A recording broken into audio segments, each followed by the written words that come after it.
You can roughly locate any community in the world, somewhere along a scale running all the way from democracy to despotism. One to the democracy end, another somewhere in the middle, and a third. Let's find out about despotism. This man makes it his job to study these things. Well, for one thing, avoid the comfortable idea that the mere form of government can of itself safeguard a nation against despotism. Germany, under President Hindenburg, was a republic. And yet in this republic, an aggressive despotism took root and flourished under Adolf Hitler.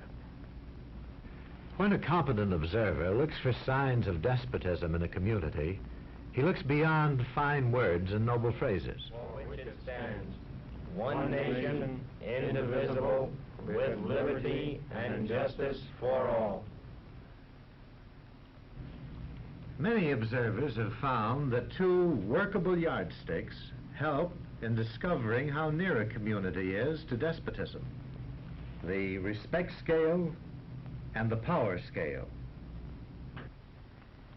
A careful observer can use a respect scale to find how many citizens get an even break. As a community moves towards despotism, respect is restricted to fewer people. A community is low on a respect scale if common courtesy is withheld from large groups of people on account of their political attitudes. If people are rude to others because they think their wealth and position gives them that right, or because they don't like a man's race or his religion.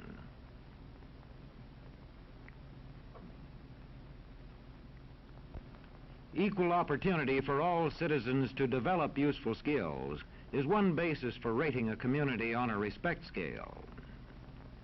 The opportunity to develop useful skills is important, but not enough.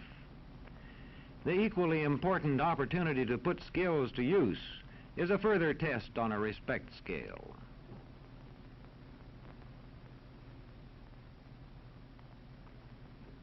A power scale is another important yardstick of despotism. It gauges the citizens' share in making the community's decisions.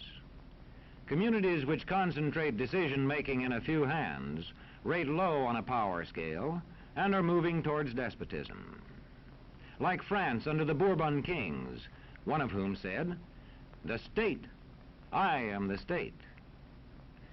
Today, democracy can ebb away in communities whose citizens allow power to become concentrated in the hands of bosses. What I say goes, see? I'm the law around here. The test of despotic power is that it can disregard the will of the people. It rules without the consent of the governed. Look beyond the legal formalities of an election in measuring a community on the power scale to see if the ballot is really free. If the citizens can vote only the way they're told, a community approaches despotism.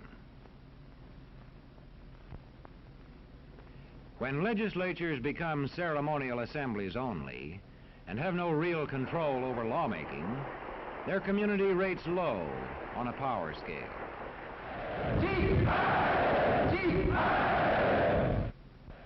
In a downright despotism, opposition is dangerous, whether the despotism is official or whether it is unofficial.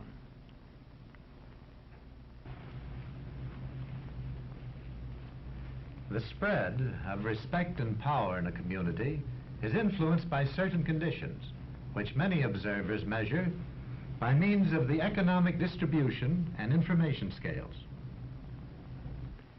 If a community's economic distribution becomes slanted, its middle-income groups grow smaller, and despotism stands a better chance to gain a foothold. Where land is privately owned, one sign of a poorly balanced economy is the concentration of land ownership in the hands of a very small number of people. When farmers lose their farms, they lose their independence.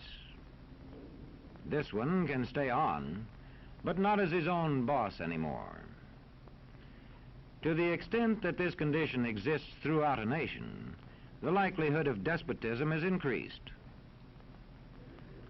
In communities which depend almost entirely on a single industry, such as a factory or mine, maintaining economic balance is a challenging problem.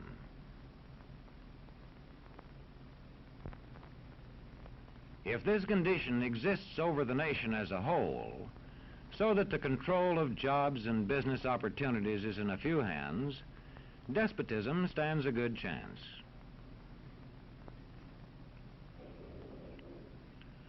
Another sign of a poorly balanced economy is a taxation system that presses heaviest on those least able to pay.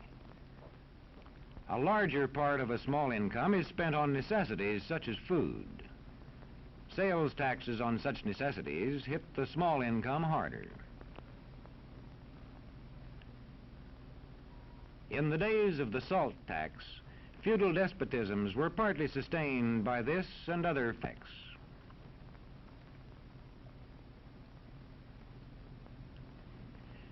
A community rates low on an information scale when the press, radio, and other channels of communication are controlled by only a few people, and when citizens have to accept what they're told. In communities of this kind, despotism stands a good chance. See how a community trains its teachers. Bear this in mind. Young people cannot be trusted to form their own opinions. This business about open-mindedness is nonsense. It's a waste of time trying to teach students to think for themselves. It's our job to tell them. And when teachers put such training into practice, despotism stands a good chance. These children are being taught to accept uncritically whatever they're told. Questions are not encouraged. How can you ask such a question? Have you got a textbook? Yes, ma'am. Does it say here that our law courts are always just? Yes, ma'am. Then how dare you question the fact? Sit down. And so we aren't surprised when... But it must be true. I saw it in this book right here. And if books and newspapers and the radio are efficiently controlled, the people will read and accept exactly what the few in control want them to. Government censorship is one form of control. A newspaper which breaks a government censorship rule can be suspended. It is also possible for newspapers and other forms of communication to be controlled by private interests. I thought I told you to kill that story. It'll cost us a lot of advertising. If that story goes out, I quit. All right.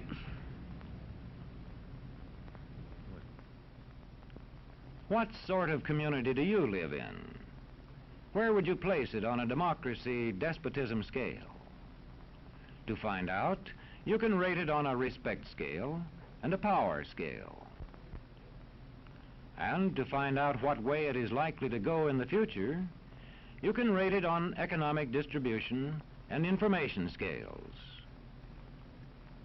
The lower your community rates on economic distribution and information scales, the lower it is likely to rate on respect and power scales, and thus to approach despotism.